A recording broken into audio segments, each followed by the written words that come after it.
안녕하세요, 김혜란입니다. 네. 아유, 어머, 여기 3,000명이 계시네. 아이고, 세상에. 그쵸, 반갑습니다. 네, 집에서 또 계신, 아니면 또 모임에서, 직장에서 계신 여러분, 건강하시죠? 요즘에 어때요? 별일 없어요? 네, 요즘엔 안녕하십니까?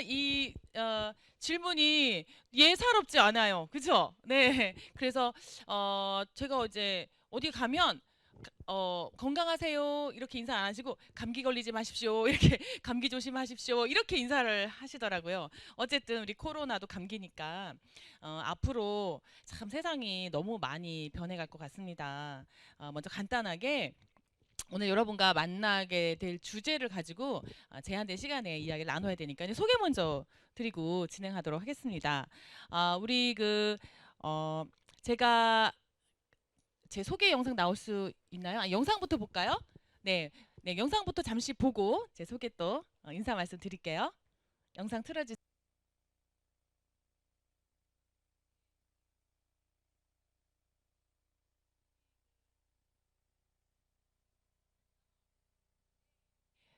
자, 우리 이제 어떤 엄마가 맞는 거예요? 네? 사랑이 가득한 한국 엄마가 더 낫지 않나? 그죠? 요즘에는 그래도 우리 젊은 엄마분들은 많이 이렇게 변화하셨는데요. 아직도 우리 부모님한테 제가 받았던 사랑의 그 문화가 약간 서양하고 낯설죠. 그렇죠? 그래서 오늘은 우리가 어떤 부모가 되어야 하지? 뭐 이런 문제로 답이 뭐 있겠습니까마는 제가 지금까지 살아오면서 전 더 많이 고민을 했거든요.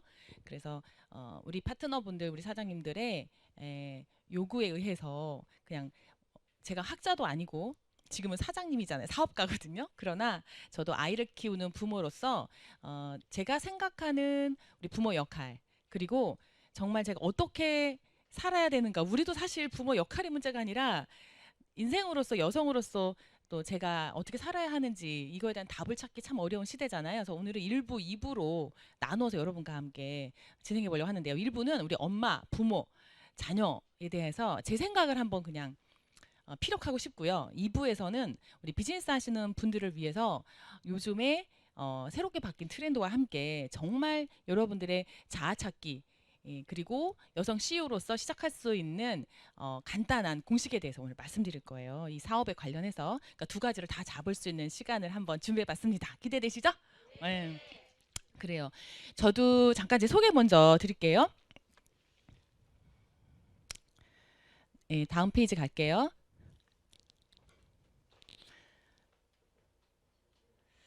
자, 저는 숙명여대에서 아동 심리 상담을 전공했고요. 그리고 거기서 이제 뭐 유치원이라든지 아니면 부모 교육 그리고 또 초등학교 선생님 교육 심리, 놀이 치료 이런 것들을 전공을 했습니다. 공부를 했고요.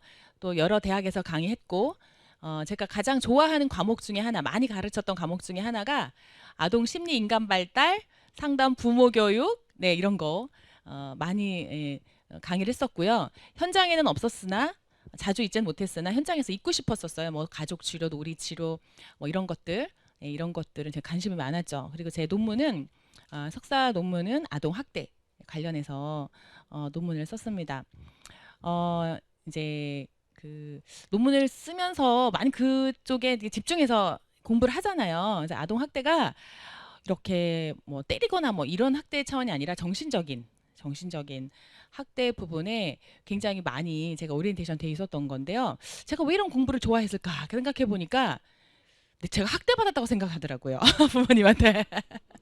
그리고 제가 어렸을 때부터 그렇게 그 부모님이 힘들었었어요. 아빠가 너무너무 힘들었었고 그리고 빨리 독립하고 싶은 마음에 그냥 막 너무너무 가난하고 없어도 정말 그렇게 징그럽게 없는 그런 남편한테 그냥 후다닥 시집 가버려서 집으로부터 나가고 싶은 저만 그랬나요? 모르겠어요. 어쨌든 독립할 수 있는 여건이 안 되니까 결혼을 어쩜 빨리 빨리 해도 뭐 26에 했나? 그랬을 거예요. 7 되던 해 했으니까. 그래서 27에 결혼해서요. 제가 29에 첫 아이를 낳았거든요. 그리고 잠깐 볼게요. 다음 페이지. 네. 저희 아버지시거든요. 우리 아빠. 그래서 제가 어디냐고요? 제가 어디 있을까요? 여기 앞에 예쁘게 이렇게 하얀 보자기로 머리 쓰고 있는 친구가 저고요. 우리 아버지가 저렇게 뒤에 보면은 초가지붕 보이죠? 기억은 안 나는데 저기가 우리 외갓집인지 아니면 그 우리 할아버지 친할아버지 댁인지 기억은 안 나는데요. 갖고 있던 어쨌든 사진이에요. 그 중에 하나 저 사진을 가져온 이유가 저 초가집하고 우리 아버지 양복하고 넥타이 한번 보세요. 우리 아버지 폼사시거든요. 그래서 정말 정말 없을 때도 우리 아버지는 항상 화이트 와이셔츠에 이렇게 양복과 넥타이를 하고 다니셨어요. 왜냐하면 우리 아버지가 저기 경북 상주에 정말 가난한 시골에서 둘째 아들로 태어났다가 할아버지가 우리 아버지 말씀에 의하면 사범 중학교 졸업하고 사범고등학교를 합격을 했는데 돈이 없어서 큰아들만 공부시키고 둘째 아들은 공부하지 말라고 하셨대요. 그래가지고 아버지가 사범고등학교를 합격을 했는데도 불구하고 돈을 벌어라. 그래서 서울 오셔가지고 기술을 배우신 거죠. 그래서 우리 아버지께서 양복 기술을 배우셨어요. 그래서 우리 아버지는 이렇게 인원이 한 30명, 50명 되는 그런 공장에서 양복을 만드는 그런 사업을 하셔가지고 사장님으로 거의 제가 어렸을 때부터 지난 몇 년 전에 그 간판을 열었으니까요, 우리 아버지가. 그래서 양복점 사장님이셨어요. 그리고 우리 엄마는 그 바로 옆 가게에 붙어 있었던 양장점 사장님이셨어요. 그래서 제가 그 사진을 보고 깜짝 놀랐어요. 아빠가 양장점 사장님 아가씨가 너무 마음에 들어서 계속 가서 이렇게 꼬신 거죠. 그래서 우리 엄마도 폼생폼사, 우리 아버지도 폼생폼사. 그리고 대한복장협회에 심사위원으로 한 20년 동안 아버지가 그렇게 자부심이 굉장히 크셨어요. 그래서 어렸을 때부터 엄마 아빠가 만들어주는 옷만 입고 다녔거든요. 그래서 학교에서도 이렇게 좀 이게 다른 애들 같은 다르죠. 예, 그래서 항상 양복 같은 거, 콤비 같은 거 입고 다니고 잘 만들어진 그런 정장을 항상 이게 입고 다니고 그랬던 기억이 나요. 그래서 그 옷을 제가 딸만 넷 중에 장녀인데요. 제가 입고 둘째, 셋째, 넷째가 물려 입을 정도로 워낙 옷이 탄탄하니까 그 정도로 어려서부터 아버지는 항상 그렇게 성공하시고 정말 자영업 하시면서 당신께서 아무것도 없이 시작하셔가지고 크게 성공은 하셨는데 하지 못한 공부, 이루지 못한 성공에 대해서 저한테 항상 딸들한테 대리만족 하시길 원하셨던 것 같아요. 그래서 공부 열심히 해야 된다. 그리고 지금은 시대가 여성 시대다. 계속 그런 걸 강조하셨고요. 또 엄마도 이제 양장점 접고 우리 김미경 강사도 엄마가 양장점 하셨다 그러잖아요. 그래서 너무 공감했어요. 그래서 우리 엄마도요. 어렸을 때부터 저희 옷도 막 만들어 주시고 저는 그래서 어렸을 때 뭐 하고 자랐냐면 이렇게 인형 옷 만드는 거를 되게 잘했어요. 그리고 미술 쪽도 되게 좋아했는데 아버지께서 큰딸은 공부해서 선생님이 되어라 그러셔가지고 저는 미술 공부 못하고요. 그냥 미술 공부 못하고 그냥 선생님 해라, 유치원 원장님 해라 이래가지고 제가 아동 관련 공부를 시작을 했고 우리 둘째도 미술, 셋째, 넷째도 미술 이렇게 다 갔어요. 그래서 지금 생각해 보면 동생들한테 용기 내서 하라고 이랬더니 정말 원하던 그런 미술 공부를 다 했고 어쨌든 저는 지금도 그 아트를 이 비즈니스로 풀고 있습니다. 그러니까 한은 풀고 있어요. 그래서 꼭 그림을 그리는 것만이 아트가 아니고 자기 표현과 자유로움과 내 생각을 마음껏 표현해서 자유롭게 세상에 내 존재를 그리고 다른 분들의 존재 또 세상에 어떤 그림을 만들어가는 그러한 어떤 움직임 이런 것들을 보면 이 사업과 또 예술이랑 또 아주 다른 것도 아니에요. 그래서 굉장히 저는 창의적인 일을 하고 있다고 지금 생각을 하거든요. 그래서 오늘 제가 하고 있는 일도 아마 우리 아버지가 어렸을 때부터 저한테 가르쳐 주신 그런 그 뭐 프레임이 있겠죠. 그 프레임을 어렸을 때부터 배워서 제가 그 안에서 잘하고 생각하고 느꼈던 것이 이렇게 발현되면서 여기까지 오지 않았나 이 생각 참 많이 해요. 저는 지금 이렇게 말을 잘하는 편이죠. 또박또박. 근데 제가 초등학교 6학년 때까지 말을 너무 더듬어서 아버지께서 웅변학원을 보내는데 거기서도 제가 너무 떨어가지고 앞에서 서서 떨어서 오줌 싸고 그리고 또 이게 목에서 이렇게 피가 나와가지고요. 안 하던 소리를 질러야 된다고 생각한 거죠. 이 말을 잘 한다는 것에 대한 오해가 있었던 거죠. 어쨌든 그래서 거기도 일단 멈추고 중학교 때 너무 내성적이었었어요. 그냥 공부만 하면 되는 줄 알고 공부도 뭐 이렇게 썩 잘하지도 않으면서 내성적이었는데 고등학교 올라가면서 우연한 기회에 제가 반장을 하게 됐어요. 고등학교 1학년 때.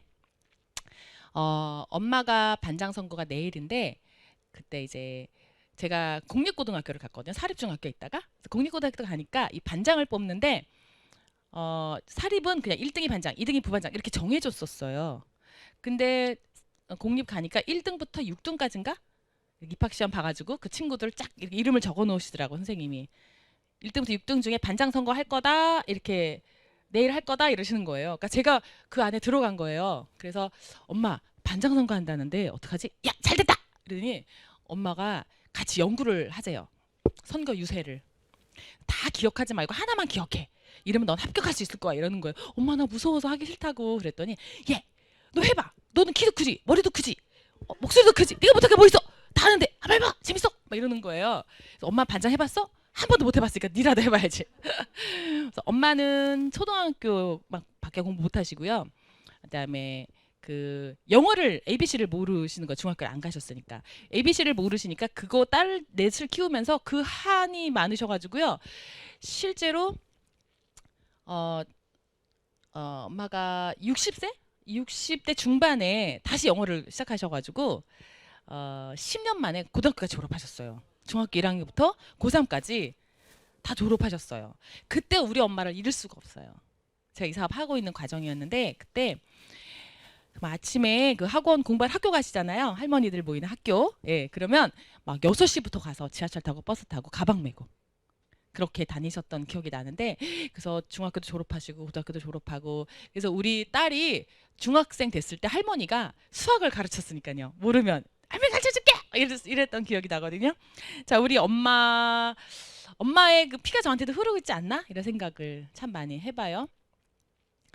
여러분의 부모님은 어떠셨고 또 나는 어떤 부모인가 오늘 이렇게 생각하기 어려운 시간인데 오늘 한번 생각해 보시면 어떨까 싶어요. 정말 우리 부모님이 나한테 어떤 역할을 하셨을까? 내가 여기까지 오는데 기억을 더듬어 보는 거죠. 여러분께 한번 질문 드리고 싶은데요. 여러분의 부모님은 여러분을 어떻게 키우셨을까요? 여러분의 부모님은 자 그러면 우리 아이들 다 있으신 분들은 내가 어떤 부모여야 할까 이런 고민해 보셨죠? 지금도 하고 계시죠? 이게 맞나? 미치겠죠 요즘에서. 예, 애들이 저는 돌아버리겠어요 요즘에. 전문가가 왜 그러냐고 그러니까 더 돌죠. 배운 대로 안 돼. 배운 거랑 아무 상관이 없어. 우리 아들 중2 네, 우리 딸 대학교 2학년인데 지금 다 미국에서 집으로 들어왔고요. 중2 제주도 국제학교에서 집으로 들어와가지고 둘 다 영어를 수업해요. 아침에 8시 30분부터 수업해요. 그리고 3시 반에 끝나요 수업이. 그러니까 온라인 수업을 하는 중이에요 지금 둘 다. 제가 못 알아듣잖아요 영어로 엄청 빨리빨리 하니까 약이 오르면서도 한편으로는 기쁘면서도 한편으로는 아 이런 생각을 해요. 정말 다른 세상에서 살겠구나 얘네들이랑 나랑. 그래서 조금씩 알아들을 때 되면 우리 아들 말을 알아들을 때 되면 제가 이게 친구들이랑 선생님 수업 시간에 장난치는 것까지 제가 딱 알아들은 적이 있었어요. 그러니까 이게 엄마가 조금 알아듣는다 생각하니까 이제 눈치를 보면서 해요. 이제 밖에 나와서 하거든요. 온라인으로 선생님이 이야기하면 자기가 대답하고 토론도 하고 친구들이랑 얘기하고 막 이렇게 수업을 합니다. 앞으로 10년 뒤 20년 뒤 걔랑 어떤 삶을 내가 살까? 저 아이들은 어떤 부모를 원할까? 내가 어떤 부모를 원할까? 여러분께 한번 질문 드리고 싶어요. 여러분은 어떤 부모님을 원하세요? 지금 현재 여러분이 부모님 계시죠? 돌아가신 분도 계시겠지만 자, 어떤 부모님 원하세요? 밥 잘해주는 부모님? 반찬 맛있게 해주시는 부모님 원하세요? 아니면 용돈 많이 주는 부모님 원하세요? 좋아요, 좋아요. 네도 나왔어요. 네. 아니면 뭐 또 뭐 같이 놀아주는 부모님 원하세요? 네. 아, 여러분 스스로 현재, 내가 현재 건강한 부모님, 그죠? 우리 엄마 아빠 안 아팠으면 좋겠죠. 계속 나랑 놀아줘, 놀아줘, 놀아줘. 그럼 좋으시겠어요? 그거 아니죠. 그리고 그리고 우리 부모님이 내가 하는 일에 계속해서 관심 가져주시고, 이래라 저래라 하시고, 체크하고, 그랬으면 좋겠어요? 제발 놔뒀으면 좋지 않겠어요? 우리 아들은 어떤 생각 가지고 있을까요? 우리 아들은 우리 엄마가 내가 어떤 공부를 하고 있는지 항상 관심 가져주시고, 내가 할 때마다 체크해주시고, 그리고 하는지 안 하는지 점검해주시고, 내가 선생님하고 무슨 수업했는지 자꾸 물어봐주시고, 그랬으면 좋을까요? 네, 성적표를 달달달 외우시는 부모님을 원할까요? 똑같은 것 같아요. 우리가 원하는 부모들을 우리 아이들도 원한다는 거를 전제로, 자, 그래도 우린 부모인데, 우리는 그래도 부모인데, 그냥 방치할 순 없잖아요. 그래서 제가 고민했던 거, 우리 아이들을 키우면서 제가 썼던 육아 일기가 있거든요. 그 일기 중에 제가 고민했던 것을 정리해 보면서 적었던 글들이 있는데 그걸 좀 잠시 후에 안내해 드리고요. 자, 어떤 누군가가 이야기하는 부모를 잠깐 보겠습니다. 자, 어떤 누군가 이야기하는 부모인데요. 자, 저희 부모님은 제가 태어나고 2살 되던 해에 별거하셨습니다. 제가 4살 때 두 분은 이혼하시고 아버지는 고향으로 돌아가셔서 재혼 후 다시 두 아들을 낳았습니다. 제가 21살 되던 해에 아버지는 교통사고로 돌아가셨고요. 그때까지 저는 단 한 번밖에 아버지를 보지 못했어요. 저희 어머니는 제가 5살에 재혼하셨고 새아버지 나라로 이사 가셨고 그 나라에서 6살부터 10살까지 저는 낯선 학교 다녔죠. 10살에 저는 다시 태어났던 나라에 외할머니, 외할아버지 계신 곳으로 돌아왔고요. 어머니는 함께 지내다가 제가 16살 되던 해에 새아버지 나라로 들어가시고 어머니는 제가 33살 하와이에 돌아오신 지 1년 만에 난소암으로 돌아가셨습니다. 저는 10대 시절 알코올, 마리화나 코카인 등을 복용한 바 있으나 이는 나는 누구인가? 라는 질문을 잊으려 했던 것입니다. 자, 누군가가 어머니를 이렇게 회상했어요. 자, 이분이 바로 미국 최초 흑인 대통령 버락 오바마입니다. 또 다른 분의 부모님을 한번 볼까요? 누군가가 회상하는 또 부모님입니다. 저는 미혼모의 아들로 태어났습니다. 저의 생모는 아버지의 반대로 헤어진 상태였고요. 저는 태어나자마자 입양되었습니다. 생모는 대학을 졸업한 양부모를 원했지만 사정이 여의치 않아 고졸의 양부모에게 꼭 대학을 보내줄 것을 약속받아 입양을 보냈죠. 저는 고아라고 아이들이 놀려서 항상 차고에 들어가 노는 것을 좋아했습니다. 저는 친어머니와 만난 적이 있었지만 친아버지와는 끝까지 만나지 못했습니다. 저는 스티브 잡스입니다. 네, 또 한 분의 어떤 여성이 부모님을 회고했어요. 이렇게. 제 아버지의 직업은 장돌뱅이입니다. 가난에 시달리던 저의 집에서는 어머니가 돌아가시고 며칠 뒤에 12살인 저와 13살 언니, 8살의 여동생과 함께 우리 세 딸은 아버지의 손에 의해 고아원에 내버려졌습니다. 제 고향은 아름다운 프랑스입니다. 저는 코코 샤넬입니다. 네, 여러분 어떠세요? 전 제가 왜 이걸 보여드리냐면 제가 어떤 부모가 돼야 될까 하다가 우리 아이들이 어떤 아이가 되길 원하느냐를 먼저 제가 봤어요. 그리고 제가 부모 역할을 정했던 기억이 나거든요. 그리고 이제 아이들을 키우면서 저도 이 사업을 만났죠. 학교에서 배웠던 제 역할보다 이 사업에서 배웠던 부모로서의 제 역할이 훨씬 더 많았던 것 같아요. 그래서 학교에서 배울 때는 이론적 배경이 굉장히 많잖아요. 근데 이 사업에서는 실전이거든요. 자, 예를 들어 볼게요. 이 코로나 때문에 여러분 수업을 다 온라인으로 할 수밖에 없는 아이들이 있잖아요. 근데 그 예전에는 우리가 온라인으로 아이들 다 학교에 안 보내고 전부 학교에 안 보내고 온라인으로 지금 전 세계가 수업을 합니다. 초중고, 대학교까지. 이런 실험을 할 수 있었을까요? 예전에? 네, 뭐 할 수 없죠. 이론적 배경도 없고 근거가 없기 때문에 할 수 없어요. 그러나 이게 급한 상황에서는 이 실험을 할 수 있어요. 이 실험을 하면서 엄마들이 새로운 걸 느끼고 아이들 학교 시스템 너무나 많은 경험과 지금 충격 효과로 굉장히 많이 성장하고 있습니다. 어쨌든 성장하고 있고 변화하고 있거든요. 자, 마찬가지로 저도요. 이론적으로는 우리 아이를 집에 놔두고 혼자 나가서 일을 하는 상황이 되니까 어린 아이들을 내가 돌봐야 되는데 우리 아이가 예를 들어서 어린이집 선생님이라든지 아니면 중국 아줌마라든지 아니면 75세 노모라든지 아니면 정말 급할 땐 제가 슈퍼 아줌마한테 유모차째 넣고 막 잠깐 서너 시간 미팅 가는 적도 있거든요. 그런 다른 타인에게 아이를 맡겨놓는 실험을 할 수밖에 없는 상황이 된 거예요. 내가 급하니까. 그러면서 제가 느낀 게 있어요. 보통 엄마들은 그렇게 안 하시거든요. 그죠? 그 무모하다고 생각하고 미쳤어 미쳤어 나 그러시는데 결과적으로 보면 절대 저는 후회하지 않거든요. 그래서 우리 딸이요. 이때 또 딸 자랑 해야 되는 거 아니에요? 그죠? 자식 자랑 해야 되죠? 네, 그래서 엄마들이 좋아하시는 전교 1등. 우리 엄마들이 모두 다 애원하는 전교 1등. 중학교 1학년 들어가자마자 우리 딸이 전교 1등을 했어요. 그것도 시험 봐서 들어간 중학교에서. 근데 저는 한 번도 우리 딸의 그 책가방을 싸준 적도 없고 들여다본 적이 없다는 거예요. 한번 이런 사건이 있었어요. 뭐냐면 제가 이제 사업을 하러 이렇게 미팅이 나오니까 그때는 핸드폰이 없었던 시절인데 있었어요. 있었는데 우리 딸한테는 핸드폰이 없었거든요. 초등학교 1학년 들어갔는데 이거 우리 공부를 하고 있는데요. 비가 막 오는 거예요, 밖에. 근데 우리 애가 학교를 갔는데 오는 길에 오늘 아줌마가 없는 날이거든요. 아줌마가 안 계신 날이고 노모밖에 안 계세요. 다섯 대신. 근데 우리 시어머니께서 우리 딸을 데리러 갈 수는 없어요. 이게 초등학교 1학년 초기라 어머니가 안 데려다 주고 그랬기 때문에 모르시거든요. 그러니까 애가 혼자 와야 되는데 비가 오잖아요. 내심 걱정이 되는 거예요. 근데 아니나 다를까 우리 딸한테 전화가 왔어요. 학교 공중전화로. 그래서 얼른 나가서 받았죠. 엄마 지금 비가 엄청 와요. 이러는 거야. 엄마 언제 와요? 그래서 엄마 지금 미팅 중인데 어떡하지? 그럼 나 어떡해? 자, 그때 여러분 뭐라고 그러실 거예요?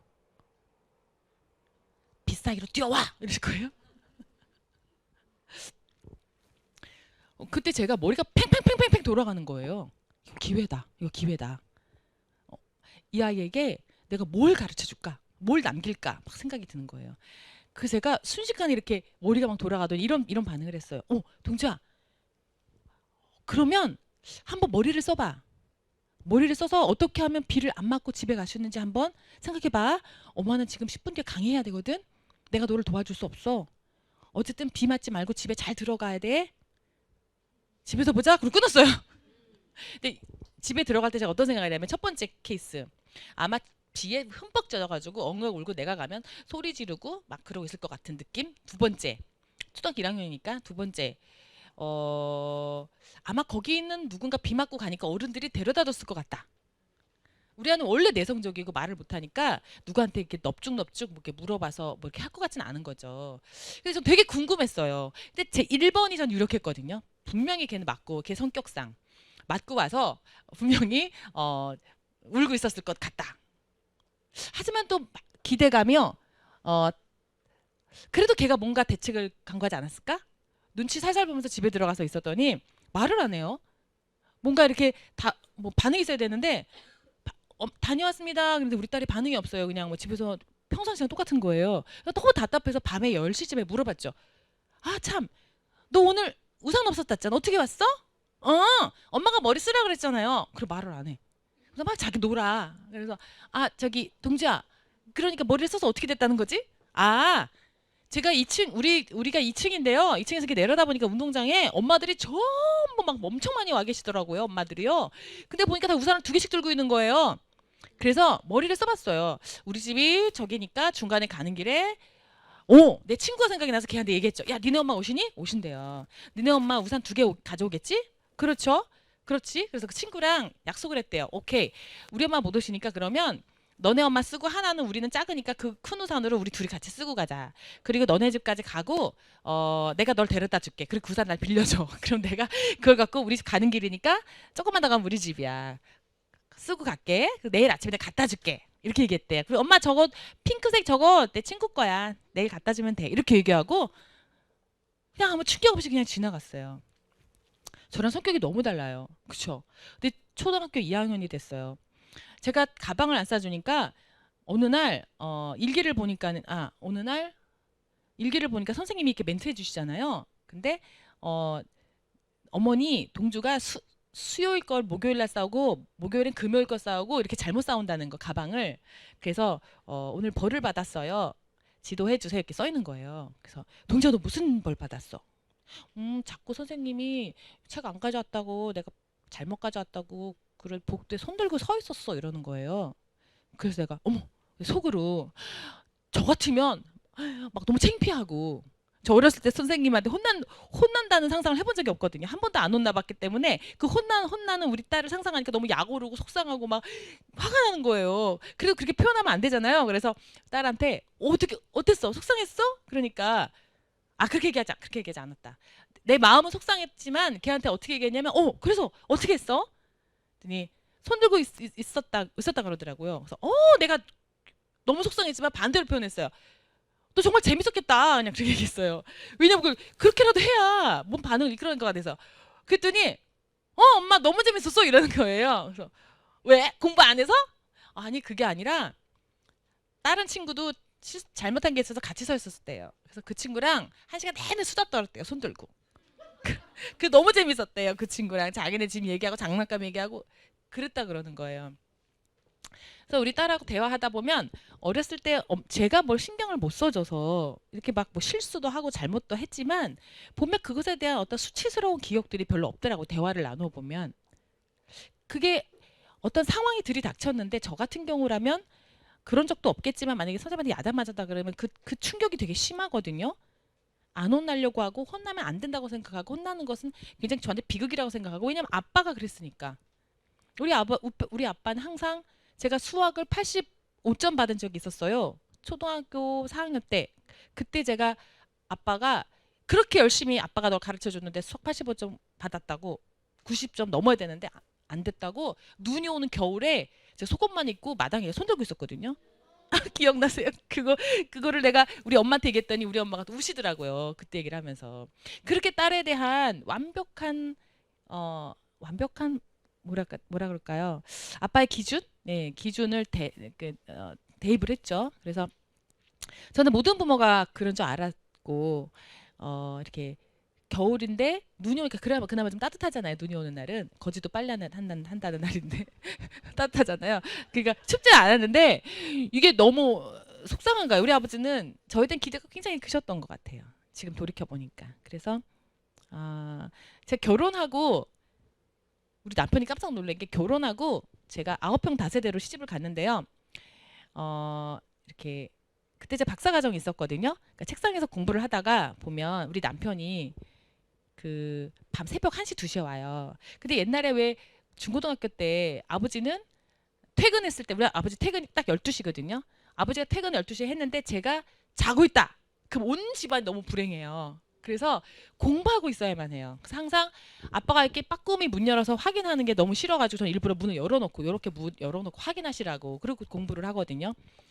그래서 이렇게 뭐죠? 책상을 등지고 내 등을 보시라고 아빠 마음 편하시라고 등지고 공부를 하는데 너무 졸릴 때는 어떻게 해요? 그죠? 그래서 제가 노하우가 있어요. 사전이죠, 사전. 영어 사전 2개를 딱 이렇게 책상에 받치면 턱이 딱 받쳐져요. 뒤에서는요 공부하는 것 같아요. 그래서 영어 사전을 2개인가 3개를 놓고 이렇게 턱을 받치고 이렇게 잤어요. 너무 힘들 때는. 그럼 아빠는 공부하는구나. 그러면 네 그리고 이렇게 네 이렇게 몇 번 넘긴 적이 있는데 그렇게 아빠 편안하게 해드리려고 했던 기억이 나는데요. 시집을 왔는데 9평에 우리 남편을 기다리다가 제가 침대에 자고 있었어요. 근데 첫날이에요. 결혼하고 첫날 신혼집 차리고 첫날 우리 남편이 1시인가 2시에 들어왔대요.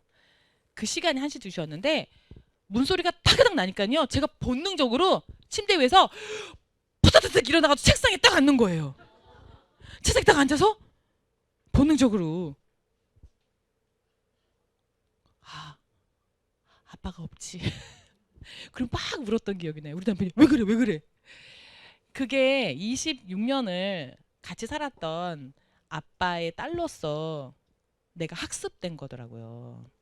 그러니 제가 얼마나 무의식적으로 힘들었겠어요. 그죠? 네. 여러분은 어때요? 남편이 문 열고 들어오면 기절해가지고 오다다가 책상에 앉았다고 생각해보세요. 남편이 뭐라고 생각했겠어요. 그죠? 그래서 제가 결혼하고도 친정집에 많이 못 갔어요. 그런 어떤 불편한 마음 때문에. 근데 제가 자식을 키우면서 그 마음이 다 해소가 되고요. 그리고 이 사업을 하면서 부모 마음도 다 이해할 수 있는 마음의 여유로움이 생긴 거예요. 그거는 어떻게 보면 내가 학교에서 배운 게 아니라 여러분들과 함께 인생을 살아가면서 배운 것 같아요. 제가 이제 그 육아일기를 쓰면서 그 정리해놨던 글을 여러분과 함께 나누고 싶은데요. 자, 볼게요. 제가 어떤 부모가 돼야 되나 이런 생각을 하면서 우리는 만남과 성장이다 아이들과, 그래서 정리를 한 거예요. 한번 볼게요. 제가 생각하는 부모와 자녀 간의 역할이거든요.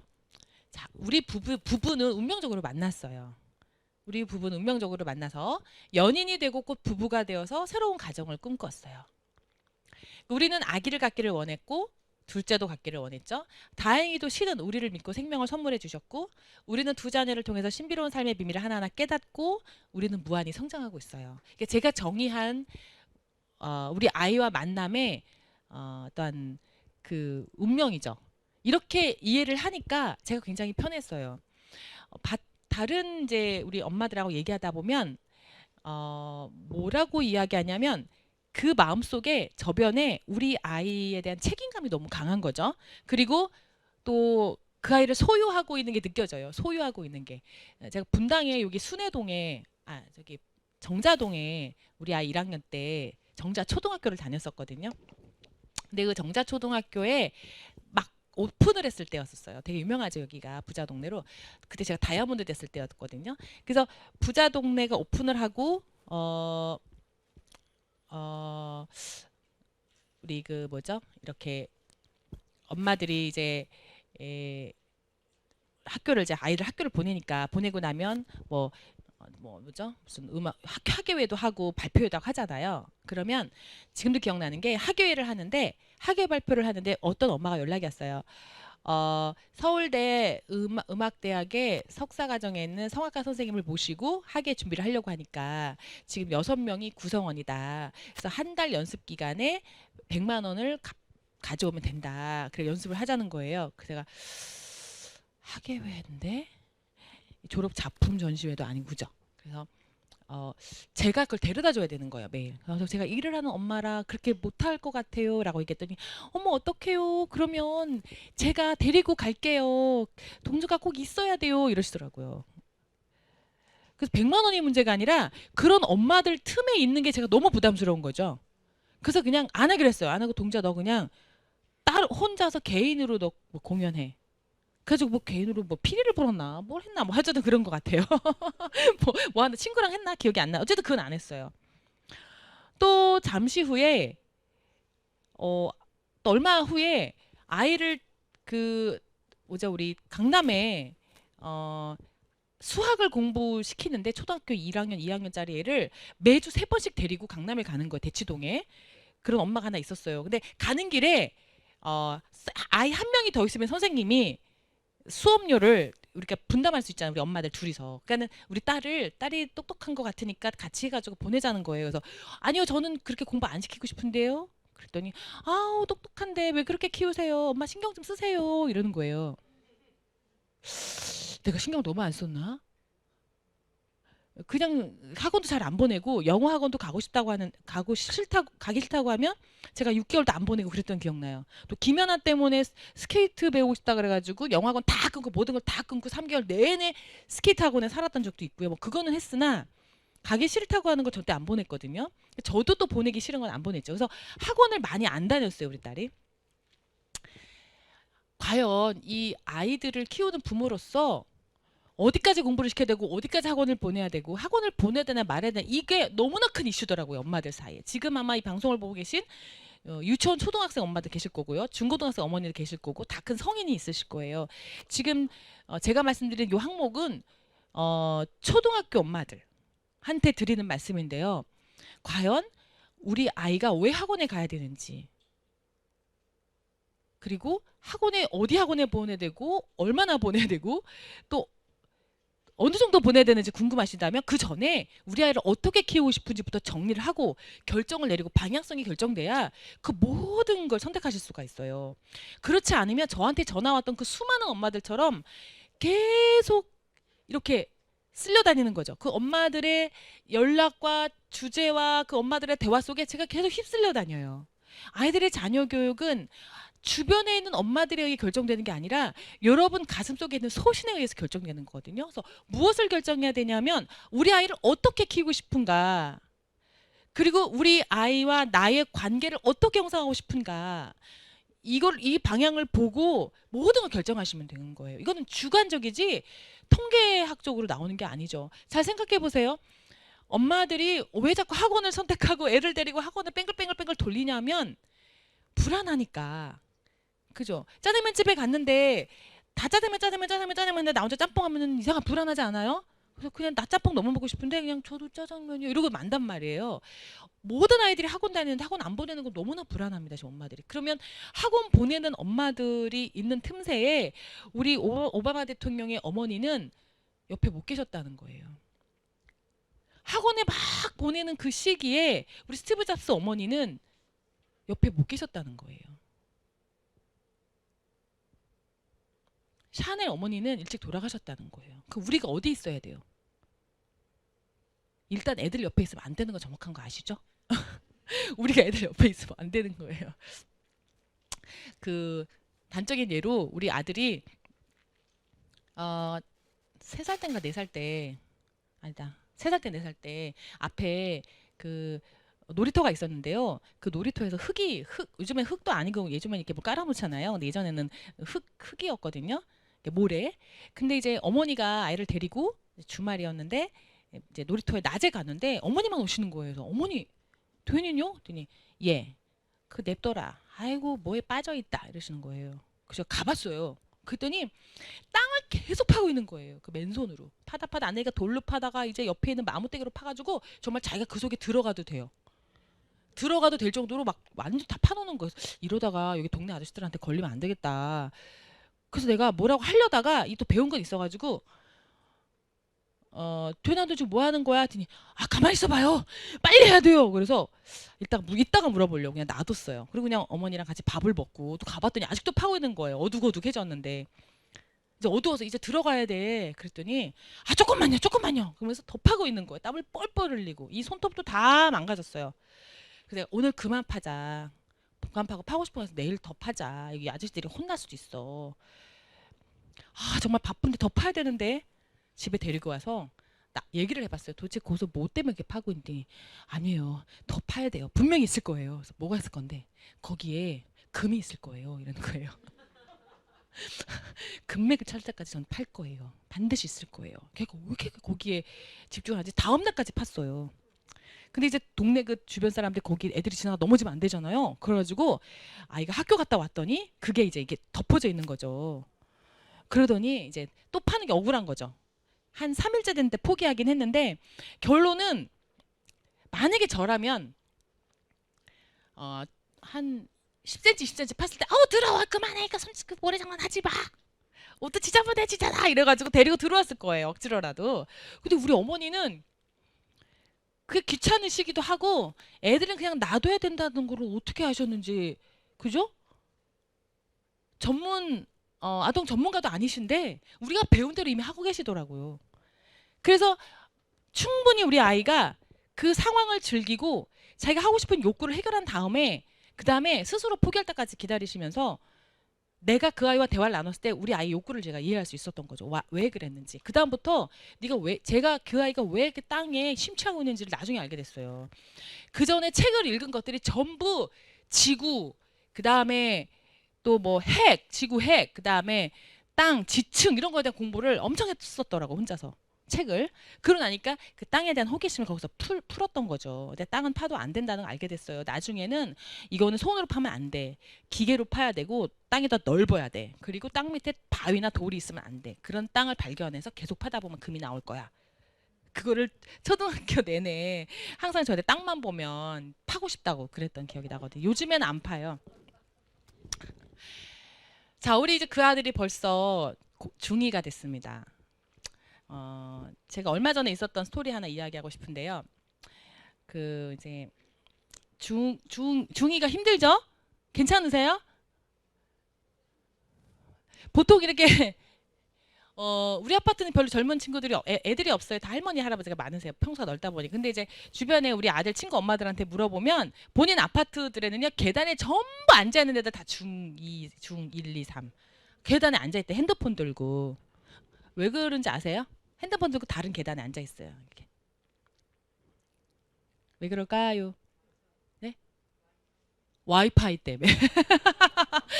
엄마가 핸드폰 많이 하니까 엄마가 와이파이 안 해주잖아요. 딴 집 앞에 가면 와이파이가 터지는데 거기 창문에 이렇게 앉아가지고 이렇게 계단에 창문에 이렇게 끼어가지고 이렇게 그러느라고 모든 복도의 계단에 중2 애들이 이렇게 모여 앉아 있는데 저는 이제 우리 집에는 아주 5기가인가 뭐 굉장히 센 그런 센 그 와이파이가 있어요. 얼마든지 할 땐 해요. 우리 아들이 이제 어느 날 이제 그 수업이 다 끝나고 한 일주일간 방학이 있었어요. 온라인 수업 끝나고. 근데 이제 뭘 하더니 저한테 와서 막 어깨를 막 주무르고 그러는 거예요. 이게 중이가 엄마 어깨 주무를 때는 이유 아시죠? 엄마 이런데 제 주물러 드릴까? 여기 어때요? 야 시원하다. 도윤아 너가 웬일이니? 아 웬일이겠냐 엄마 사랑하니까 그렇죠. 그래서 아이 그래도 이유가 있을 거다. 아 그런 거 없어요. 순수한 거예요 엄마. 막 이틀째 그래요. 그래도 아무래도 불안하니까 얘도 뭘 원하니? 엄마 있잖아요. 엄마 닌텐도 아세요? 그 닌텐도가 말이죠. 이게 옛날에 이랬는데 그게 새로운 게 버전이 나왔는데 이게 엄청난 건데요. 가격을 보니까요 이게요. 야 원래 이 가격이 아닌데 이게 70만 원짜리밖에 없어요.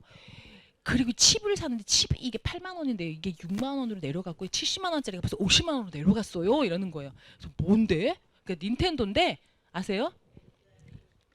닌텐도 게임기인데 이게 TV에 틀어놓고 하면 이게 그 스토리를 만들어가면서 하는 게임인데 야 그 애기들이 나는 거 아니냐 했더니 아니에요 이게 수준이 굉장히 높은 게 새롭게 요번에 개발이 됐는데 그 말 하나 만드는데 3년 걸려서 만들었대요. 근데 어쨌든 그게요 굉장히 유행해 우리 애들. 근데 제가 말이 안 통해 그걸 안 하다 보니까 애들하고 말을 해야 되는데 그게 안 통하는 거예요. 막 이러는 거예요. 그 말이 통해야 되는데 아 그러게요. 근데 너무 비싸다. 그건 엄마 아닌 것 같아. 그리고 무시했어요. 그다음부터 말 안 하기로. 근데 얘가 이제 막 근데 이제 아빠한테 또 가면서 얘기를 하는 거죠. 아빠 안 돼. 너 게임 시간 하루에 2시간인데 그것까지 하면은 안 돼. 그리고 지금 하는 것도 충분하잖아. 안 돼. 그랬어요. 그때 이제 우리 아이가 심각해지는 거예요. 그러면서 일주일 동안 방학 동안요 너무 힘들어하는 거예요. 계속 하루에도 100번도 더 얘기하는 거. 엄마 근데 생각해 보세요. 제가 어떻게 하면 엄마가 사줄 거예요? 엄마 그걸 해야 되는 이유에 대해서 제가 설명해 드릴게요. 하면서 그걸 하면요 제가 머리가 굉장히 좋아지고요. 머리가 막 돌아가고요. 그다음에 뇌 운동도 되고요. 그다음에 심심하지 않고요. 제가 공부에도 집중력도 막 길러져요. 도윤아 안 되는 것 같아. 너가 정말 원하는 걸 얻기 위해서 어떻게 하면은 단자 머리를 한번 써봐. 그랬어요. 왜냐면 저한테는 이게 기회인 거예요. 애가 굉장히 집착을 하는 거죠. 그래서 그걸 노하고 없애기에는 요때 아이한테 뭔가 학습시킬 수 있는 굉장히 중요한 기회인 거예요. 그래서 뭘 학습시킬까 굉장히 집중되어 있는데 그래서 도윤아 이 세상에는 네가 정말 원하는 게 있으면 얻어낼 수 있어. 한번 해봐. 했더니 엄마 아빠가 안 사준 책 어떻게 얻어내냐고요. 이제 화가 났어.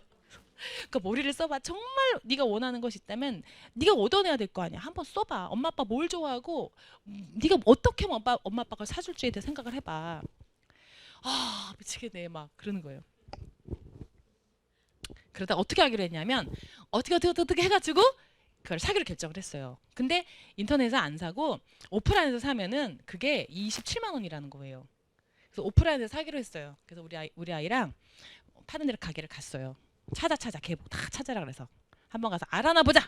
갔더니 이게 언제 나올지 모르고 확실한 거는 이번 주 토요일 날 10시에 오픈을 하는데 그때 나올 것 같다고 그러시더라고요. 본인 가게. 다른 데 다 안 나오는데. 그래서 제가 물어봤어요. 10시에 오면 살 수 있나요? 그랬더니 우리 아들이 10시에 오면 살 수 있나요? 확실하지 않다는 거죠. 왜냐하면 한 달 전에도 이게 나왔었는데 그때 막 줄을 서고 그래가지고 좀 없을 수도 있어요. 그러는 거야. 그래요? 그럼 조금 일찍 오면 되겠네요. 그럴 수 있죠. 하지만 제가 확신드릴 수는 없어요. 그래서 우리 아들이랑 이제 일주일 뒤에 토요일이 와요. 일주일 동안 내내 우리 아들이랑 대화를 해서 정말 좋은 기회 아니에요? 이 중2가요. 엄마 차삭 달라붙어가지고 엄마 엄마 어떻게 하면 살 수 있을까요? 그래 생각해보자. 토요일 날 10시에 묻는 데니까 우리 한 9시면 가서 줄 서 있을까? 아니요. 9시는 안 될 것 같아요. 6시에 있어야 될 것 같아요. 6시부터 그럼 어떻게 3시간을 4시간 어떻게 줄 서 있어? 아니요. 저는 살 수 있어요. 텐트 가지고 와서요. 파카 입고 와서 기다리면 돼요. 그리고 6시부터는 좀 너무한 것 같은데. 아니요. 제가 할 수 있어요. 엄마. 아니 그 전날부터 쓸 수 있어요. 막 이러는 거예요. 야, 너 열정이 너무 멋있다. 너 그 열정이면 뭐든지 하겠다. 엄마 근데 제가 좀 무서우니까 엄마 같이 가주실래요? 그래. 근데 엄마는 9시면 살 수 있을 것 같은데 8시 한번 가볼까? 그 얘기를 일주일 동안 막 너무 기대하는 거야. 아 빨리빨리 하루가 왔으면 좋겠다. 아 왜 이렇게 시간이 안 가냐. 시계야 빨리 돌아라 빨리 돌아라. 이렇게 일주일간을 내가 들들 볶는 거죠. 이 엄마가 반드시 사줘야 된다는 약속을 해야 되겠더라고요. 그 아이의 그 성공을 시키고 싶은 거죠. 제 입장은요. 그리고 뭔가 그 계기를 통해서 얻어내고 싶은 거죠. 당일이 됐어요. 우리 아들한테 우리 6시 넘어가고 한 8시쯤에 가자 그랬어요. 그래서 마스크 다 끼고 아침에 8시에 얘랑 같이 갔어요. 그랬더니 경비가 그러는 거예요. 다 끝났습니다 그러는 거예요. 뭐가요? 어제 밤 11시부터 줄을 서가지고 새벽 3시에 경찰이 와서 돌려보냈고 4시에 다시 서가지고 또 경찰이 와서 돌려보냈고 안 되겠길래 그 본사에서 내려와가지고 지금 새벽 5시부터 사람들이 저기 앉아있는 사람이 전부 이거 번호표 다 받았다는 거예요. 번호표 다 받아서 82번까지 끝났다는 거예요.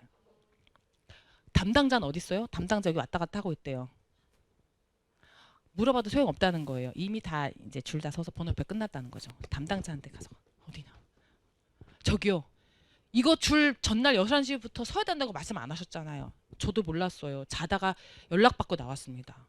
그래도 귀뜸이라도 해주시면 내가 여기 와 있지. 그랬더니 우리 아들이 엄마 그냥 가자 그러는 거예요. 이제 막 눈물을 글썽글썽 하면서 우리 아들이 이제 저보다 키가 이렇게 큰데 눈물을 글썽글썽 하면서 뒤돌아서 엄마 그냥 가자 하고 가자 계단을 터벅터벅 내려가는 거죠. 내가 내려가다가 그랬어요. 도윤아 정말 원하면 할 수 있어. 올라가자 다시. 그래가지고요 둘이 서 있었어요.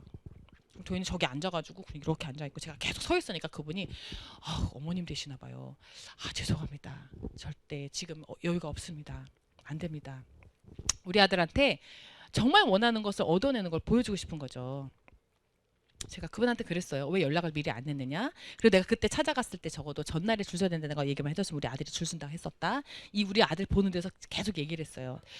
안 됩니다. 이게 지금 이분들이 다 서 계셔가지고 그럴 수 없습니다. 아니요 전 기다릴래요. 혹시 알아요? 오류로 하나가 남았을 수도 있잖아요. 그럴 일은 절대 없습니다. 절대 없습니다. 아니요 그럴 수도 있어요. 누군가가 지금 착오가 생겨서 하나가 분명히 남을 거예요. 제가 그랬어요. 아니요 그럴 일은 없습니다. 혹시나 모르니까 그냥 서 있을게요. 그냥 돌아가십시오. 이거는요 그냥 시간 낭비십니다. 제가 나중에 또 무슨 일이 있으면 그때 연락드릴게요. 그때가 언제일까요? 뭐한 20일 정도 있으면 또 새로 나올 겁니다. 아니요. 어쨌든 제 연락처 드릴게요. 해가지고 연락처를 드렸어요. 그리고 기록해 두세요. 핸드폰 명함 다 받고 그렇게 계속 서 있었어요. 그리고 10시가 됐어요. 사람들이 다 올라가서 하는 거죠.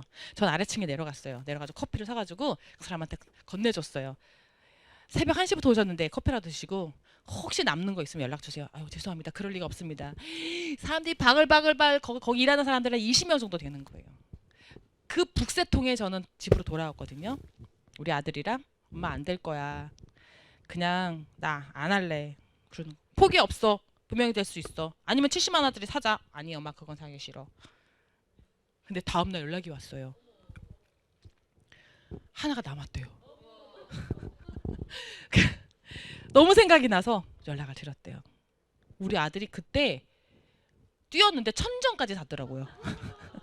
이렇게 뛰는데 제가 그때 그거를 그냥 70만 원 주고 살 수도 있어요. 제가 무슨 얘기를 하고 있는 거냐면 저는 우리 아들하고 추억을 하나 만들었어요. 그리고 우리 아들한테 뭘 가르쳤냐면 정말 원하는 게 있으면 얻어내기 위해서 절대 포기하지 마라. 절대 포기하지 마. 될 거야. 될 수 있어. 포기하지 마. 엄마 그게 되겠어? 말도 안 돼. 근데 우리 아들이 한번 뛰고 나서 그러는 거 엄마 너무 신기하다. 우리 아들이 너무 간절하게 원했던 그 아이템이었기 때문에 그 사건을 지금도 얘기해요. 너무너무 신기하대. 어떻게 이런 날이 일어나지? 정말 하나님이 도와주신 건가? 우리 아들 그렇게 생각해요. 이게 평생 우리 아이 기억 속에 남을 거라고 생각을 해요. 내가 말로 가르치는 것보다 그날 전 아침 일찍 좀 움직여서 제가 했던 행동이지만 우리 아들에게 준 처음이자 마지막 제가 가르칠 수 있는 반드시 끝까지 포기하지 마라의 샘플이었어요. 그 이전에도 그걸 가르칠 수 있는 방법이 없었고 그 이후에도 아마 없을 거예요. 기회가 없는 거죠.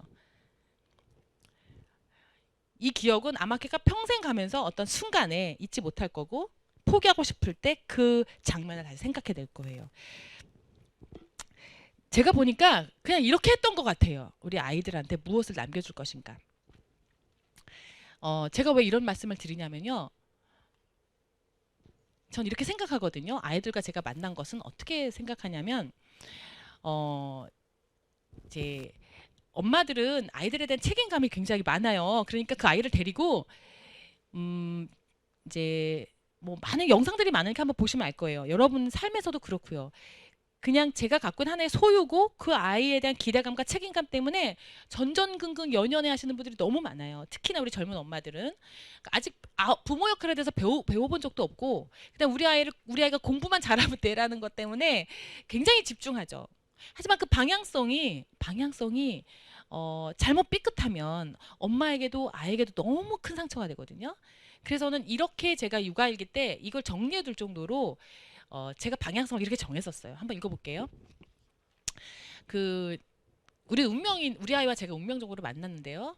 이런 관점이죠. 신비로운 그 생명체는 드넓은 우주에서 특별히 아름다운 지구촌, 그것도 축복과 결핍이 적당히 공존하고 사계절의 변화를 선물 받은 아시아, 그것도 대한민국 땅, 그리고 지극히 평범한 나를 통해 태어난 거예요. 우리 아이를 바라볼 때 그냥 이렇게 전 바라봤어요. 만약에 그렇지 않고 우리 아이가 시베리아 몽골에서 태어났다면 지금 술록대를 방목하면서 이동식 움직임을 짓고 살면서 자신들의 전용 술록을 타고 다니면서 놀았을 거예요. 이 시간에 아마. 근데 우리 아이는 그렇지 않고 성냥갑처럼 까나한 아파트 안에 살면서 학교와 학원 그리고 버스 타고 미세먼지를 피해서 마스크를 쓰고 다녀요. 이렇게 운명이 다른 거예요.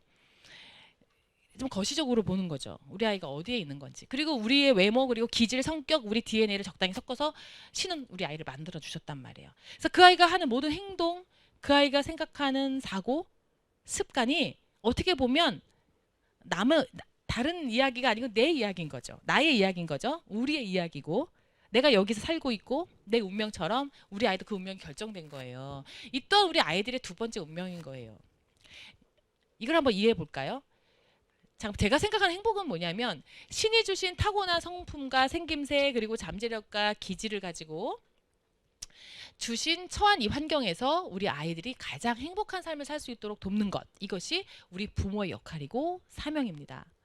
우리 아이는 우리 부부가 세상을 떠나 옆에 없을 때에도 지극히 독립적으로 이 세상을 끝없이 멋지고 신나는 곳으로 탐색하며 역동적으로 살아갈 것이며 어떤 역경과 고난 앞에서도 자신을 믿고 지혜롭게 극복해낼 수 있습니다. 아름다운 지구를 지키고 신의 뜻에 따라 널리 사람을 이롭게 하고 서로 도우며 자신을 사랑하고 존중하며 더불어 타인을 함께 존중할 수 있는 사랑이 넘치고 따뜻한 사람이 될 수 있기를 기도합니다. 이것이 제가 우리 아이들을 키우면서 정리해 놓은 이유가 이거든요. 동의하세요? 근데? 괜찮아요? 이걸 결정하시면, 이 방향을 결정하시면 여러분의 아이들을 키우고 내 인생을 살아가는데 흔들림이 없습니다. 이건 제 방향성이고 여러분들의 방향성을 결정하셨으면 좋겠어요. 예를 들면 아이가 막 울 때 어떻게 하겠냐는 거죠. 그리고 예를 들어 도벽이 있어요. 우리 아이가 엄마의 지갑에서 돈을 1,000원을 가져갔어요. 자, 그때 어떻게 반응하시겠어요? 이 방향성이 굉장히 중요해요. 그냥 맴매로 때리면 될까요? 학자들마다 다 달라요. 행동주의 학자, 그 다음에 또 무슨 또 무슨 학자 약간 이 학자 이론들마다 아이가 어떤 행동을 했을 때 그것을 해석하고 반응하는 부모의 역할이 다 다르거든요. 정답이 없어요. 여러분들이 방향을 정하면 그 방향에 맞게 대응하시면 되는 거죠. 자, 만약에 1,000원을 꺼냈어요. 엄마 몰래. 자, 도벽이다. 나쁜 거다. 야단친다? 이런 거 말고 야, 넌 어떻게 엄마 몰래 잘도 가져간다? 대단한데? 너 나중에 마술사 될래? 야, 엄마도 배우고 싶다, 야. 이렇게 시작을 한다면 어떨까요? 잉? 혼날 줄 알았는데, 잉? 유리를 확 깼어요. 접시를 깨버렸어요. 애가 얼굴이 크게 질렸어요. 엄마를 바라봤어요. 야, 엄마가 조심하라 그랬잖아. 이렇게 할 수도 있어요. 근데 다친 데 없니? 괜찮아, 괜찮아. 누구나 다 그럴 수 있어. 아무 말도 안 했는데. 누구나 다 그럴 수 있어. 괜찮아, 괜찮아. 아이들 순간 어떤 생각할까요? 그리고 이 사건을 통해서 내가 아이에게 뭘 남기고 싶을까요? 그냥 저는 그렇게 모든 상황을 바라봤어요. 내가 남기고 싶은 건 뭔가. 그리고 제 부모 역할을 결정한 거죠. 그거는 뭐 내가 선택하는 거니까. 자, 보세요. 공부 잘하는 아이, 학교에서 공부 잘하는 아이 칭찬하고 칭찬받는 아이로 키우고 싶으세요? 그거 맞는 말이죠. 근데 지금은 홈스쿨링도 많이 해요. 학교 안 가고 홈스쿨링 해도 궁극적으로 아이가 행복한 삶을 사는 아이 많이 있거든요. 건강 때문에 학교 못 다니는 아이들, 홈스쿨링 하는 친구들도 많고요. 그리고 한국에서만 공부하나요? 미국에 가서 공부할 수도 있죠. 그러면 지금 여기서 공부하는 이 아이의 성적이 과연 나중에 미국 가서 어떤 의미가 있을까요? 그리고 과연 미국에만 가면 되나요? 이탈리아 갈 수도 있잖아요. 요즘 같아서 가면 안 되겠지만 이탈리아 갈 수도 있고요. 뭐 남미에 가서 공부할 수도 있고 모르는 일이에요.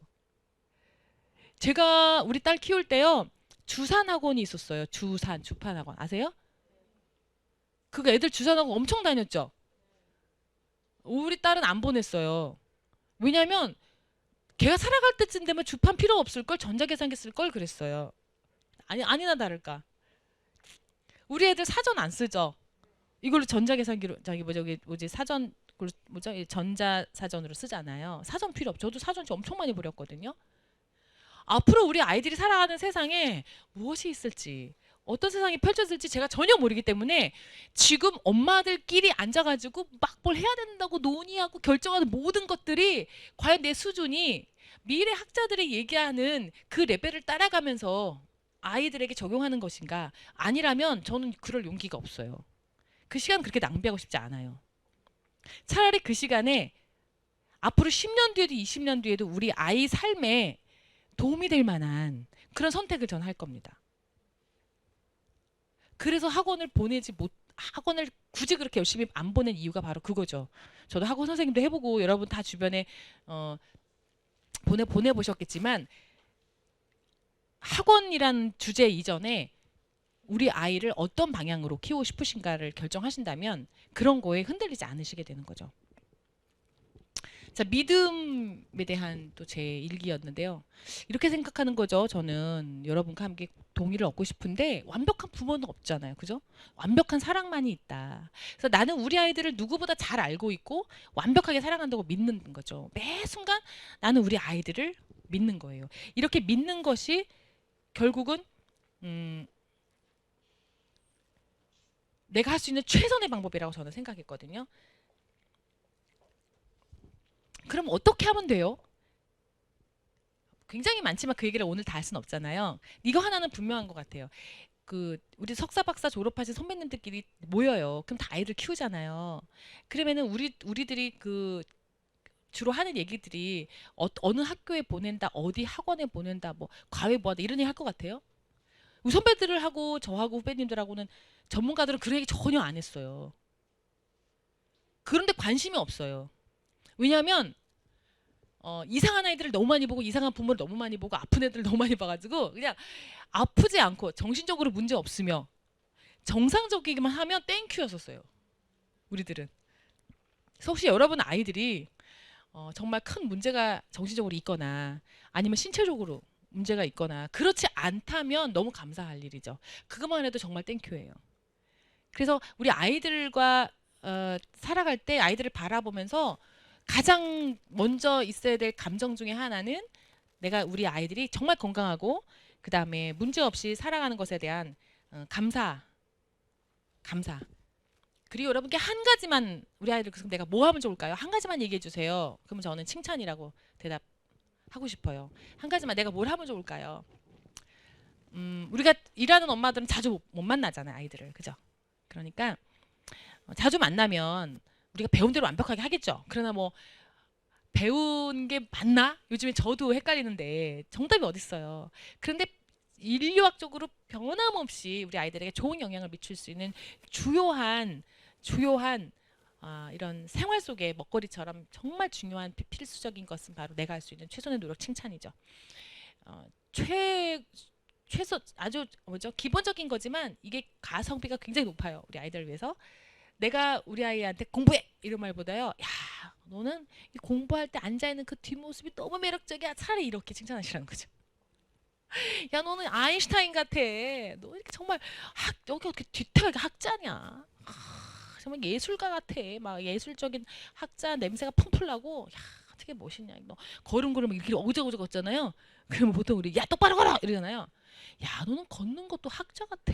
막 내가 원하는 방향을 하는 거죠. 아니면 야, 걷는 게 어디 크라운 멤버 소독감이야. 막 이렇게 얘기하는 거죠. 이 방향성이 굉장히 중요해요. 이 칭찬을요 계속 똑같이 하셔야 돼요. 일관성 있게. 절대 흔들리지 마시고 정하셔야 돼. 이 방향성을 아까 말씀드렸죠. 방향성을 정하세요. 저는 우리 딸을 어려서부터 무조건 전 예술가로 키우고 싶었거든요. 제가 못한 한을 풀려고. 아니나 다를까 예술가가 됐잖아요. 네. 그래서 방향 계속 가셔야 돼. 계속. 이 암의 사업도 똑같지만 뭐든지 똑같지만 이 육아는요. 모든 전문가들이 이렇게 얘기해요. 부모가 이 10년 이상을 영향을 미치잖아요. 근데 옆에 있으면 좋겠지만 옆에 있는다고 다 답이 되는 건 아니거든요. 이 방향성만 정하면 모든 환경을 그렇게 만들어줄 수가 있어요. 그리고 크게 안 벗어납니다. 우리 아이들이 그 방향성 안에서. 그리고 거기서 가장 영향력이 있는 내가 할 수 있는 최선의 방법은 정말 집요하게 칭찬하시는 거예요. 구체적으로. 너 멋져 멋져 이런 거 말고 구체적으로 하나를 정하셔가지고요. 한번 뭐가 좋을까요? 우리 아이들한테 칭찬이. 너 이렇게 엄마 닮았니? 뭐 이런 칭찬 하고 싶으세요?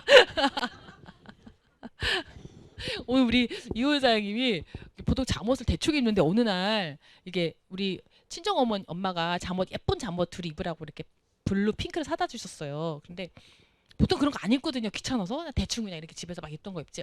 저는 입는데 여보 좀 입어. 아니 귀찮아 안 입어. 새로 꺼내기도 빨아서 걸어놔도 안 입어. 근데 어느 날 제가 이렇게 밖에 나가 들었는데 그 잠옷을 입고 있는 거예요. 아침에 눈을 뜨고 일어나 보니 그 잠옷을 입고 있는 거여서 여보 오늘따라 왜 이렇게 이쁜 걸 입고 계셔요? 했더니 이거 당신한테 잘 보이려고. 그 말 속에 뭐가 있어요? 우리 이호연 사장님은요 모든 상황에서 일관적이에요. 여보 왜 이렇게 열심히 씻어? 뭐라고요? 당신한테 잘 보이려고. 매사요. 그냥 정했어. 우리 이호연 사장님은 정했어. 내가 보니까 정하고 흔들리질 않아요. 여보 오늘 이발 이쁘게 했네. 어디서 했어? 어디서 하긴. 당신이 선택해준 데 거기지 뭐. 당신 안목으로. 야, 그 미용사 진짜 괜찮다. 당신이 결정해줬잖아. 갖다 다 붙여요, 그냥. 다 갖다 붙일 수 있는 건 뭐든 다 갖다 붙여요. 그게 칭찬이죠. 나를 칭찬하는 거 아니에요? 당신 선택해줬잖아. 당신 안목이잖아. 뭐 이런 거. 기가 사는 것 같아요. 제가. 그러니 아이들은 얼마나 그럴까? 결정하지 않으면 제가 이렇게 하기로 결정하지 않으면 너무 아이들이 헷갈려요. 심리학적으로 들어가면 너무 깊이가 있고 또 뭐 정신분석학적으로 들어가면 너무 어렵기 때문에 여러분께 제가 취할 수 있는 가장 분명한 것은 부모 역할의 방향성을 정하고 밤낮으로 칭찬하길 기도합니다. 한 가지 더 말씀드린다면 저는 우리 아이들에게 우리가 미칠 수 있는 가장 중요한 영향력 바로 학벌? 뭘로 영향을 미치고 싶으세요? 우리 아이들이 학벌이 좋았으면 좋겠어요? 어떤 걸 물려주고 싶으세요? 아까 그 방향성이라고 얘기 드렸잖아요. 방향성. 무엇을 물려주고 싶으세요, 여러분들은? 우리 아이가 부자가 됐으면 좋겠네요. 또 하버드 같이 좋은 학교 나오면 좋겠네요. 또 말도 잘하고 예쁘고 날씬하고 그러면 좋겠네요. 건강하고. 또 어떤 아이를 원하세요? 긍정적이고 행복했으면 좋겠어요. 행복한 건 뭐예요, 그럼? 어떻게 하면 행복해요? 우리는 어떻게 하면 행복해요? 우리는 언제 행복할까요? 참 어렵죠, 이게. 참 어려워요. 근데 우리가 막 바쁘게 살다 보니까 여러분들 우리 아이들한테 진짜 밥도 제대로 못 해줄 때도 있고 야 김밥 사 먹어 뭐 이럴 때도 있고 있는데요. 거기에 대해서 상처받나요? 내 김밥 사 먹으라고 할 때가 상처받나요? 좋아요.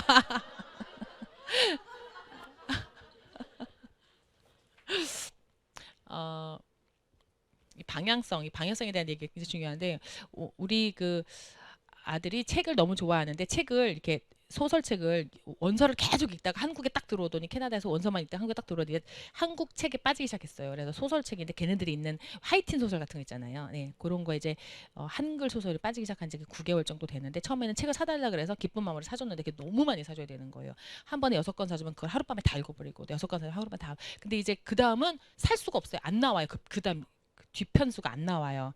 온라인으로 다 보는 거예요. 온라인. 그러니까 온라인으로는 볼 수 있는데 그게 책으로 펼쳐지기 책으로 출판되기가 시간이 걸리니까 이제 온라인으로 막 후속편을 봐야 되는 거예요. 마음이 급하니까. 그래서 그거를 보려면 매일매일 결제를 해야 되잖아요. 그죠? 평균 한 3,000원에서 2,000원 결제하는 것 같아요. 하루에 3,000원, 2,000원. 많게는 5,000원씩 결제하는 것 같아요. 그거를 대다가 이제 안 돼. 책도 보지 마 그랬어요. 할 게 없는 거예요, 우리 애가. 밖에 못 나가잖아요. 그죠? 책을 계속 봐야 돼. 수업 끝나면 앉아서 책 보는 게임하는 시간 딱 2시간 나머지 책 봐요. 아무것도 안 해요. 계속 돈이 나가요. 그래서 야 이거 우리 애가 여기 너무너무 즐거워하는 거에 여기에 빠져 있어요. 잘 때도 보고 일어나자마자 샤워하고 그거부터 봐요. 소설부터 보다가 수업 들어가고 이러거든요. 근데 그거를 활용을 해야 되겠다. 어떻게 이것을 또 이걸 어떻게 활용해서 우리 아이에게 동기부여를 줄까. 계속 사주는 건 아닌 것 같아요. 근데 이제 이러는 거죠. 엄마 나 이어서 보고 싶어요. 2,000원만 넣어주시면 안 돼요? 2,000원만 넣어주시면 안 돼요? 예. 그것도 하루에 그것도 한두 푼이도 계속 엄마 아빠 갚아 아니에요. 아 미칠 것 같아요. 돈이 없어요. 어떡하죠? 제가 뭐 하면 될까요? 야 뭐 하면 될까요? 그래서 아이디어를 얻었어요. 오케이 아빠랑 규칙을 정했습니다. 집안에 어차피 아줌마 어차피 요즘에 못 오시거든요. 못 오시니까 잘 됐어. 청소기 한 번 돌리면 2,000원 정했나? 그 다음에 이 쓰레기 갖다가 버리면 3,000원인가? 뭐 이렇게 다 아빠가 정하더라고요. 아빠가 했던 일이다 보니까 아빠가 쭉 정했어. 힘들었나 봐 우리 아빠. 아줌마 안 오는 동안 쓰레기 갖다 버리기 3,000원, 2,000원. 그 다음에 또 우리 딸이 있으니까 또 설거지는 뭐 2,000원 이렇게 정했어요. 걸레질은 뭐 누나가 하고 뭐 2,000원. 자기 방종이는 얼마 다 정했어요. 대신 조건이 있어. 이거를 다 하고 해서 돈 달라면 안 되잖아요. 아빠가 하라고 해야 돼. 그러니까 엄마 아빠가 하라고 해야 돼. 엄마 더럽지 않아요? 이제 해야 되지 않아요? 아니 괜찮아. 엄마 그냥 제가 청소할게요. 하면 안 돼요? 제발 청소기 돌리라고만 해주세요. 너 어제 돌렸는데 왜 또 돌려? 아 지저분해요. 이 먼지가 엄청 많아요. 이게 미세먼지가 엄청 들어와요. 이 코로나가 생길지도 몰라요. 엄마 청소기 돌릴게요. 네? 저 돌릴게요. 깨끗하게 돌릴게요. 막 설거지거리가 왜 이렇게 없지? 누나 설거지하지 말라 그랬지. 내가 한다고. 이래요 지금. 짬짬이 있잖아요. 오늘 아침에 이혼 사장님이 청소기 돌려야 되겠다. 우리 아들이요. 또 한 바퀴 뛰었어요. 뛰어가지고 천장까지 머리가 닿았어요. 아싸!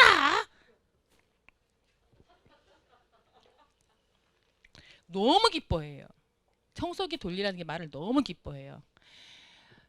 싸움이 없습니다. 계속 신나고 기뻐하고 3,000원, 2,000원이 왔다 갔다 하면서요. 지금 온 집안이 반짝반짝반짝 하기도 하고 애가 막 움직이니까 살도 빠지고 또 에너지 있고 2,000원 생기죠. 아빠, 엄마, 애들이 기뻐하니까 웃음꽃 피죠. 그래서 이 코로나를 그렇게 지금 지켜내고 있어요. 우리 가족을. 자, 우리 신앙을 물려줘야 할까요? 건강을 물려주면 어떨까요? 제가 한번 생각해 본 거예요. 네, 여러분들이 생각할 수 쉬운 거 자존감? 자존감 물려주면 좋겠 독립심도 물려주면 좋을 것 같아요. 긍정 마인드 그죠? 네. 위기 있을 때 대처 능력 이런 태도 물려주면 좋겠죠. 돈 관리하는 거 경제관념도 물려주면 좋겠죠. 창의적 사고도 물려주면 좋겠죠. 어떻게 하면 창의적 사고 물려줄 수 있을까요? 그리고 제가 생각하는 거 우리 아이한테 항상 얘기하는데요. 가족이나 이웃, 친구, 국가, 인류에 대해 하는 그 사랑, 그 마음 이거는 너무 추상적이잖아요. 항상 대화 속에 이거를 나누죠. 야 너만 먹고 사니? 네가 조금 아껴서 좀 절약하면 이웃한테 여유가 생기잖아. 저기 몰린 아프리카 친구들도 먹고 살아야 되는 거야. 이런 대화를 할 수 있는 거죠. 물려줄 수 있어요. 근데 한번 바꿔 생각해 볼게요. 여러분들의 부모님들이 여러분한테 뭐 물려줬어요? 우리 부모님들이 여러분한테 뭘 물려주길 원하세요 지금? 땅? 숨겨놓은 그죠? 빌딩 이런 거 물려주길 원하세요? 지금은 부모님한테 뭘 바라세요? 지금은 없어요. 우리 아이들이 17살만 되면 부모님한테 바라는 게 없다고요. 이게 우리가 착각인 것 같아요. 내가 있어야만 된다고 생각하는 게 착각인 것 같아요. 이미 중고등학교, 고등학생 되면요. 대학교 가기 전까지 우리가 줄 수 있는 건 다 주신 거예요. 아니, 지금은 더 빨라진 것 같아요. 한 중3까지 우리가 줄 수 있는 건 다 주신 것 같아요. 너무 기대하지 말자는 거죠. 우리 이혼사님 하는 게 있어요. 남편이요. 여보, 나만 생각해. 당신은 나밖에 없어요. 나만 생각해. 이러거든요. 저는 여기 있는 거 다 중요하지만 진짜 중요한 거는요.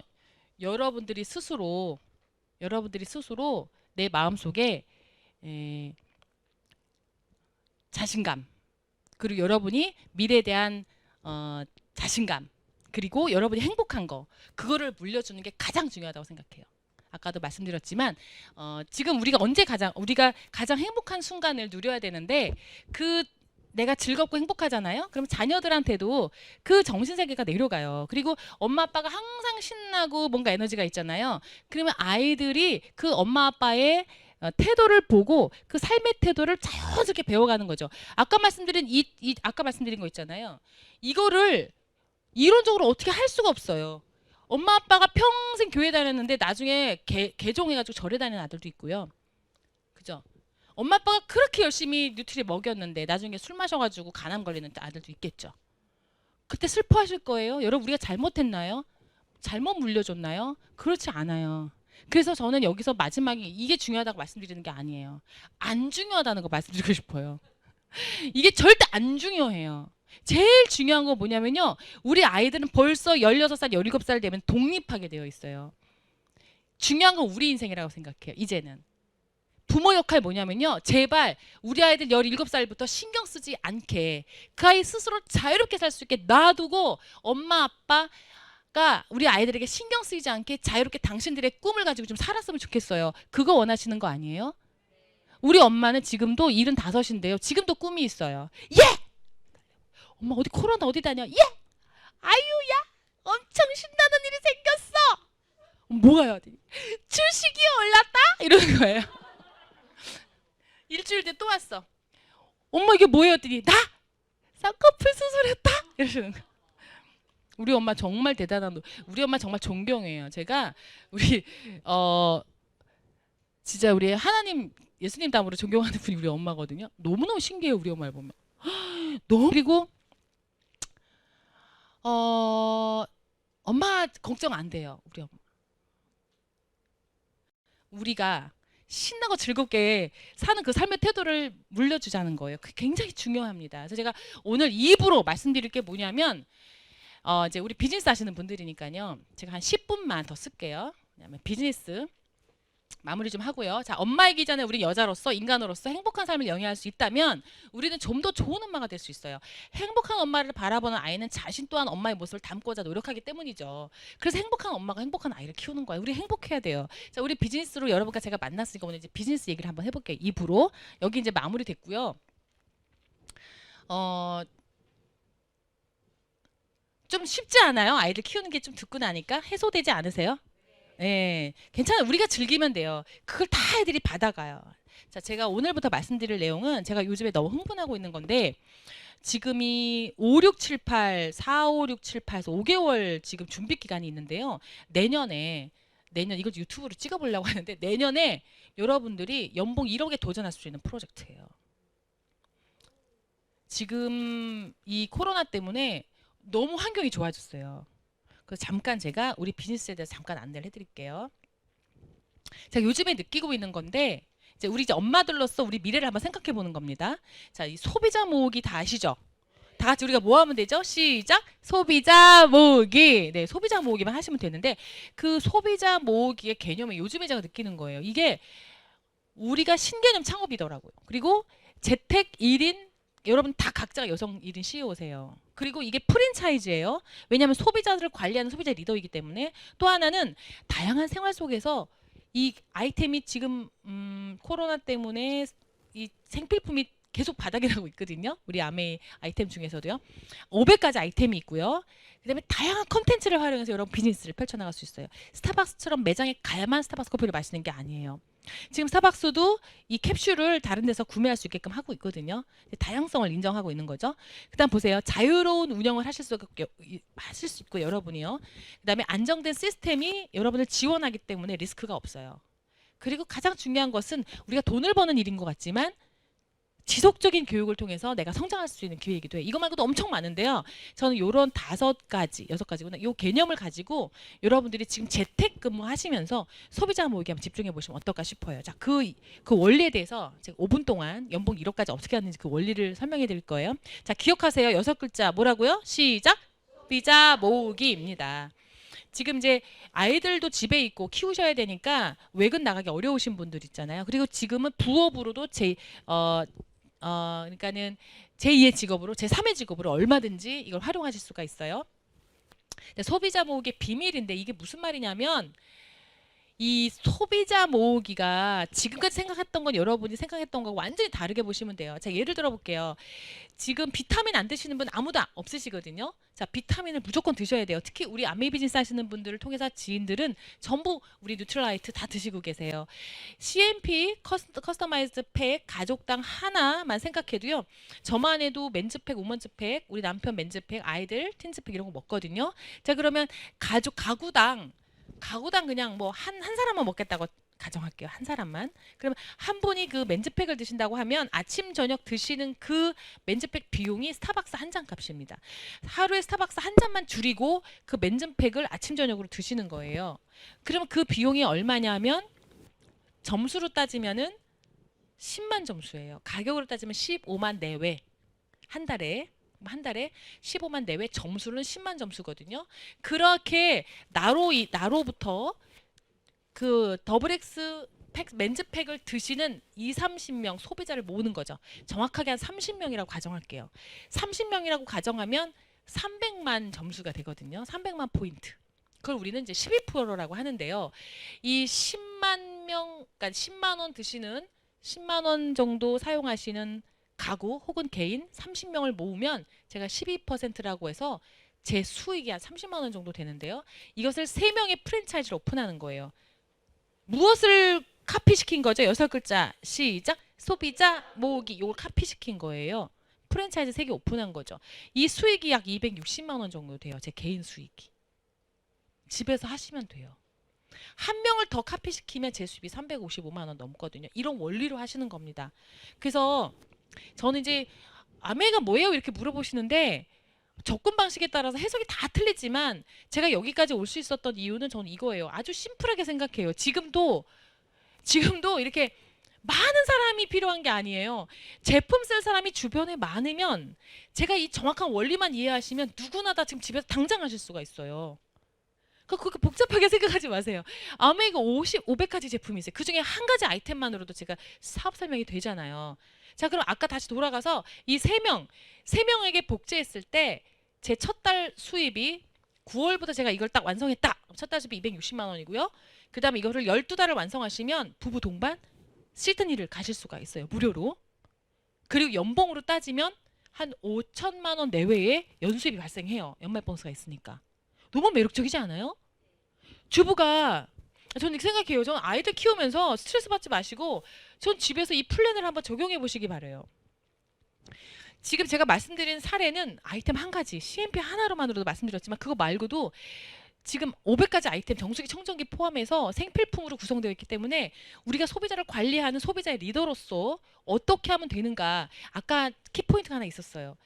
다양한 컨텐츠를 활용해서라고 말씀드렸는데 지금은 소비자 클럽을 운영하는데 자, 예를 들면 카톡을 활용하셔도 되고요.